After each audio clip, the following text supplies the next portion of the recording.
భగవంతుడు ఉన్నాడా అని నాస్తికుడు ప్రశ్నిస్తాడు. సమాధానం ఏం చెబుతారో తెలుసా? నిప్పు ఉంటే కానీ పొగరాదు కదా. ఓ కొండ చివర మనం కూర్చున్నాం, కింద కొండ వెనకాల నుంచి పొగొస్తుంది అంటే కొండ వెనకాల నిప్పు ఉన్నట్టే కదా.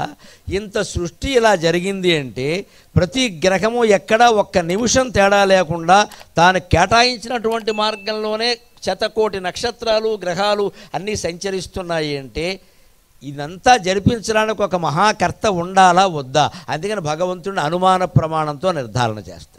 ఒక ఇంటికి వెళ్ళారనుకోండి, మీరు అక్కడ అన్నీ సక్రమంగా ఉన్నాయనుకోండి, ఎక్కడ తాగిన కాఫీ గ్లాసులన్నీ ఎక్కడ పెట్టాలో అక్కడ పెట్టేసి, చదివేసిన పేపర్లన్నీ వరుసలో పెట్టేసి, కళాలన్నీ ఎక్కడ ఉండాలో అక్కడ, బట్టలన్నీ ఎలా సర్దుకోవాలో అలా సర్దుకుని ఉందనుకోండి, మనం ఏమంటాం వెంటనే? ఈ ఇంటి వాళ్ళకి ఎంత జాగ్రత్త చూడు, ఇల్లు ఎంత బాగుందో. మన ఇల్లు కూడా అలా ఉంటే బాగుండు. మనకెందుకు ఉంటుంది? మనకు ఆ బుద్ధి లేదు కదా. మనం ఎక్కడెక్కడే వదిలేస్తాం. వాళ్ళ ఇంటికి వెళ్ళినప్పుడు అనుకుంటాం, వాళ్ళ పిల్లలు తీసుకున్న వస్తువులు ఎక్కడక్కడే పెట్టారనుకోండి, ఎంత బాగా పెంచుతున్నారో పిల్లల్ని. ఆ వస్తువు తీసింది ఆ పిల్ల, చిన్నపిల్ల, ఆ పెన్ను తీసి మళ్ళీ అక్కడే పెట్టింది, పెట్టుకెళ్ళి. ఎంత గొప్ప విషయం! నేర్పితే వస్తుందండి. ఇది తల్లిదండ్రులు చేశారు, చూస్తోంది, వచ్చింది.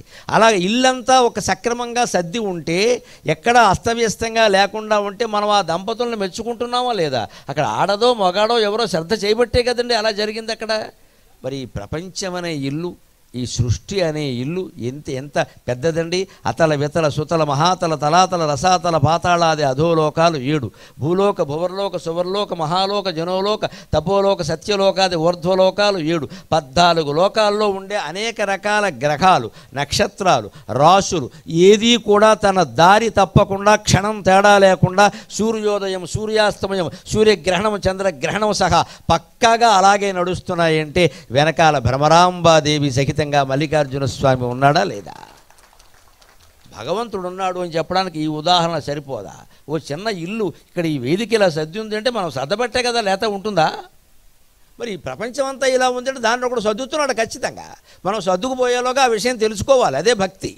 మనం ఈ ప్రపంచం నుంచి సర్దుకుని పోయేలోగా ఆ సర్దేవాడు ఎవడో తెలుసుకోవాలి. లేని దానికి ఎందుకు ఇక్కడ? అంటే దేవుడు ఉండడానికి వేరే ఉదాహరణ అక్కడ. దానికి తర్కశాస్త్రంలో ఏం చెబుతారు అంటే, కొండ వెనకాల పొగొస్తుంది అంటే నిప్పు ఉన్నట్టే కదా.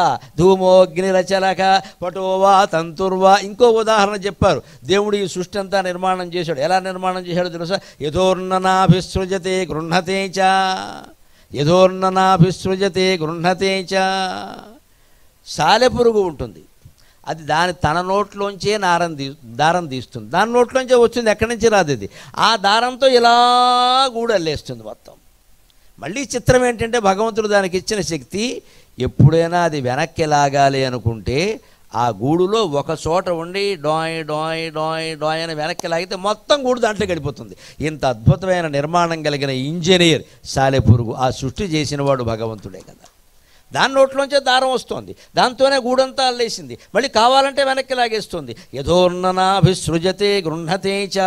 ఎలాగైతే సాలెపురుగు తన నోట్లోంచే దారాన్ని బయటకు తీసి గూడంతా సృష్టించి మళ్ళీ లోపలికి లాగుతోందో, అలాగే పరమేశ్వరుడు ఎవ్వని చేజనించు జగము ఎవ్వని లోపల నుండు లీనమై ఎవ్వని యందుడిందు పరమేశ్వరుడెవ్వడు మూల కారణం వెవ్వడు అనాది మధ్య లయుడెవ్వడు సర్వము తానయైన వాడెవ్వడు వానిని ఆత్మభవుని ఈశ్వరునే శరణంబు వేడెదన్.